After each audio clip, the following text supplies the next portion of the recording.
నమస్తే, నేను మీ సతీష్.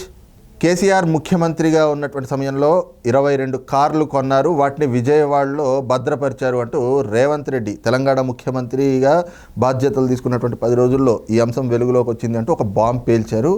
దానిపైనే ఇప్పుడు తెలుగు రాష్ట్రాల్లో ఒక సంచలనమైనటువంటి చర్చ కూడా జరుగుతూ ఉంది. మరి ఈ అంశం పైన అనేకమైనటువంటి విశ్లేషణలు కూడా వస్తున్నాయి. ముఖ్యంగా ఏదైతే ఈ కార్ల వ్యవహారానికి జరుగుతున్నటువంటి చర్చల్ని ఏ విధంగా అర్థం చేసుకోవచ్చు అన్నటువంటి అంశాన్ని మనతో చర్చించేందుకు సీనియర్ జర్నలిస్ట్ సత్యమూర్తి గారు ఉన్నారు. సార్ నమస్కారం. నమస్కారం అండి. సార్, ముఖ్యంగా ఏదైతే 22 కార్ల కొనుగోళ్లు కేసీఆర్ గారు దుబారా ఖర్చు అంటూ కూడా కొన్ని చర్చలు ఈరోజు చూస్తూ ఉన్నాం. మరి దాన్ని విజయవాడలో భద్రపరిచారు అని, మరి వాటికి సంబంధించి అనేక చర్చలు చూస్తూ ఉన్నాం. కానీ దీనిపైన మీ అబ్జర్వేషన్స్ ఏంటి? అంటే ఈ అంశాన్ని అసలు ఎలా అర్థం చేసుకోవచ్చు?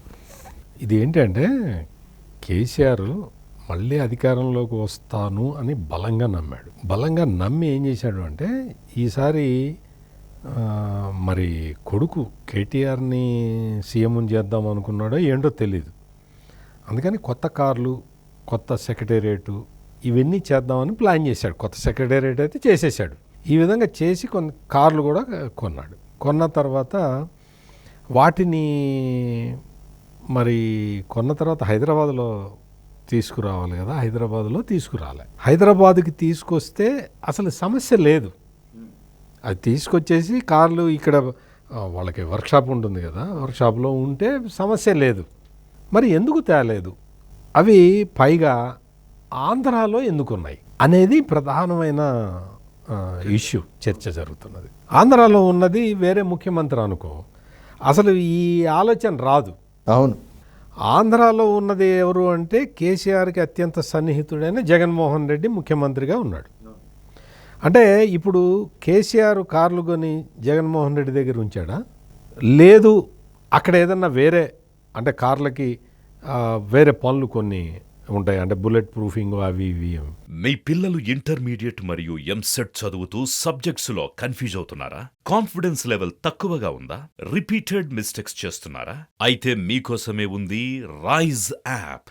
1 lakh question bank, performance analysis, online classes by experts, ఇంకా మరెన్నో ఫీచర్స్ తో మీ ముందుకొచ్చింది Rise. Rise, the perfect guide. Description లో ఉన్న లింకును ఉపయోగించి సబ్స్క్రైబ్ అవ్వండి. అవును, అక్కడ ఆటోనగర్లో అదొక స్పెషలైజ్డ్ షోరూమ్ ఉందనేసి అక్కడ దానికి ఇచ్చాడా? దానికి ఇచ్చినా ఎన్ని రోజులు పడుతుంది? ఇవన్నీ ప్రధానమైన సమస్యలు.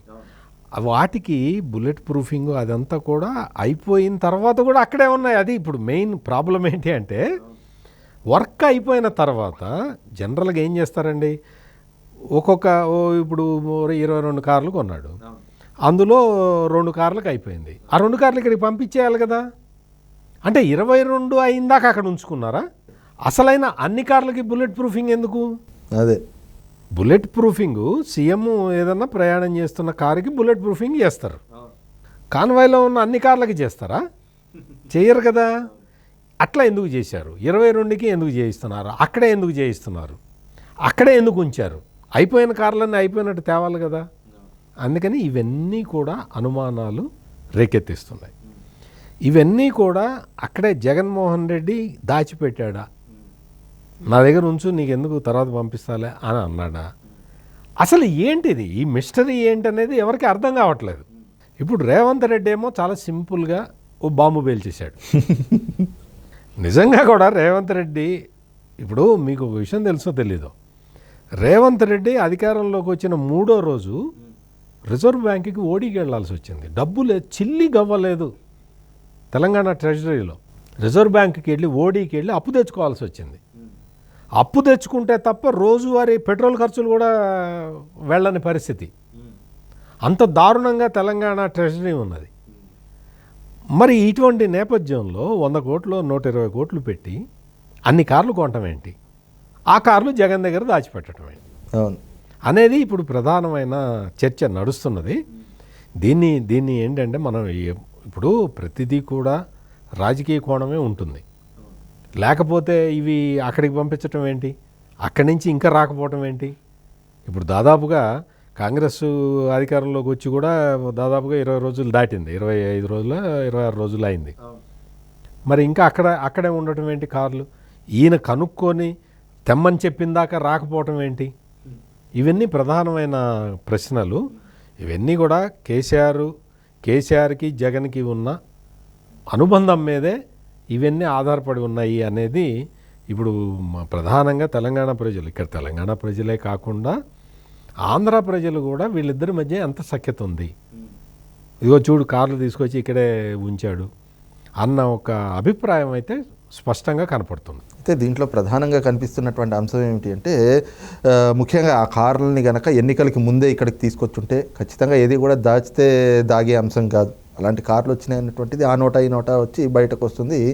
మరి రాష్ట్రం ఒక పక్కన అప్పుల పాలైపోతుంటే ఇంత దుబారా చేస్తున్నాడా ముఖ్యమంత్రి అని ప్రజల్లోకి వెళ్ళి అది ఎన్నికల సమయానికి కేసీఆర్కి కొంచెం ప్రతికూలంగా మారే ప్రమాదం కూడా ఉంది కాబట్టి తీసుకురాలేదనేటువంటి వాదన కూడా కనిపిస్తోంది. అంటే ప్రతికూల అంశంగా మారితే ఎలక్షన్ల తర్వాత తెస్తాడా? ప్రతికూల అంశంగా మారుతుంది అంటే ఖర్చు పెట్టకుండా ఉండాలి, కానీ ఎలక్షన్లు అయిన తర్వాత తెస్తాడంటే ప్రజల్ని మోసం చేయటం కదా. ఇక్కడే కేసీఆర్కి మైనస్ మార్కులు పడుతున్నది.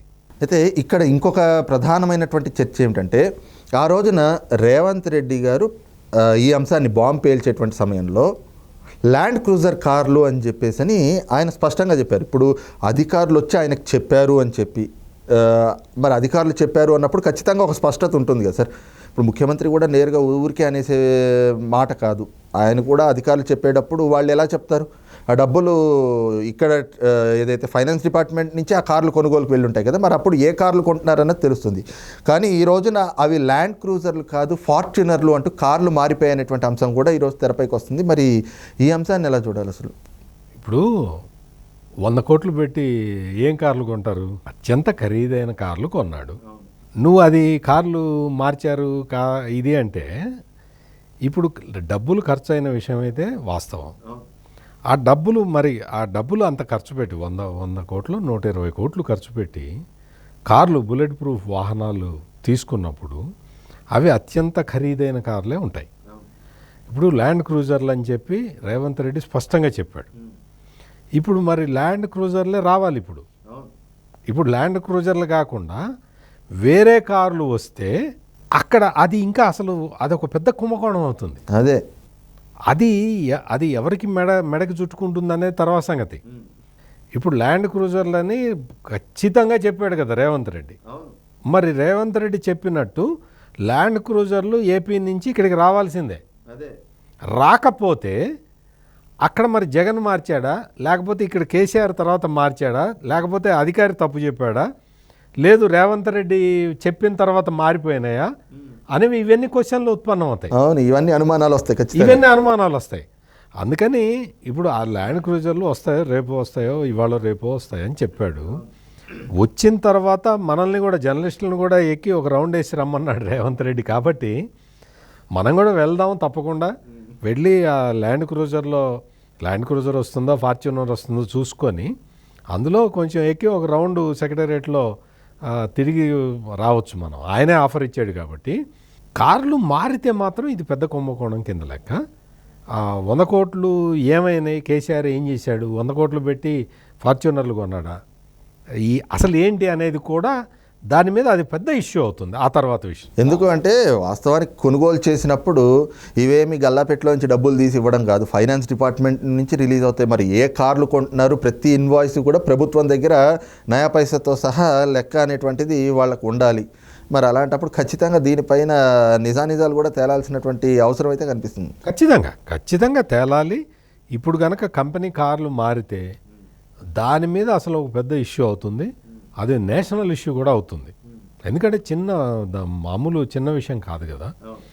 100 కోట్లు ఖర్చు పెట్టి చేసిన వ్యవహారం కాబట్టి ఇది ఖచ్చితంగా అక్కడ ఏదన్నా మార్పులు జరిగితే అంటే ఆ కంపెనీ వాడు కార్లు తీసి వేరే కార్లు పెట్టి ఇవే నాకు ఆర్డర్ ఇచ్చింది అని చెప్పి అటువంటిది ఏదన్నా జరిగితే మాత్రం అది ఖచ్చితంగా కేసీఆర్ మెడకి చుట్టుకుంటుంది.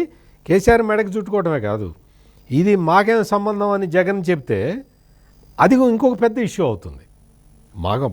మా ఆంధ్ర భూభాగంలో కార్లు మారినాయి అంటే అది ఇంకొక డైరెక్షన్లో కూడా వెళ్ళటానికి అవకాశం ఉంటుంది. రైట్, ఇది చూస్తున్నాం కదా. ముఖ్యంగా ఏదైతే ప్రస్తుతం తెలుగు రాజకీయాల్లో సంచలనంగా మారినటువంటి కార్ల కొనుగోలు వ్యవహారం మాత్రం వాస్తవాలు అనేటువంటిది తేలాల్సి ఉంది. ఒకవేళ నిజంగా ఇప్పుడు వస్తున్నటువంటి ప్రచారాలు అంటే కార్లు మార్పు అనేటువంటి అంశం వాస్తవం అయితే మాత్రం ఇది ఇటు కేసీఆర్కి అటు జగన్కి ఇద్దరి మెడకి కూడా చుట్టుకునేటువంటి ప్రమాదం అయితే స్పష్టంగా కళ్ళ ముందు కనిపిస్తూ ఉంది అన్నటువంటి అభిప్రాయాన్ని సీనియర్ జర్నలిస్ట్ సత్యమూర్తి గారు వ్యక్తం చేస్తూ ఉన్నారు. Thank you sir. నమస్కారం.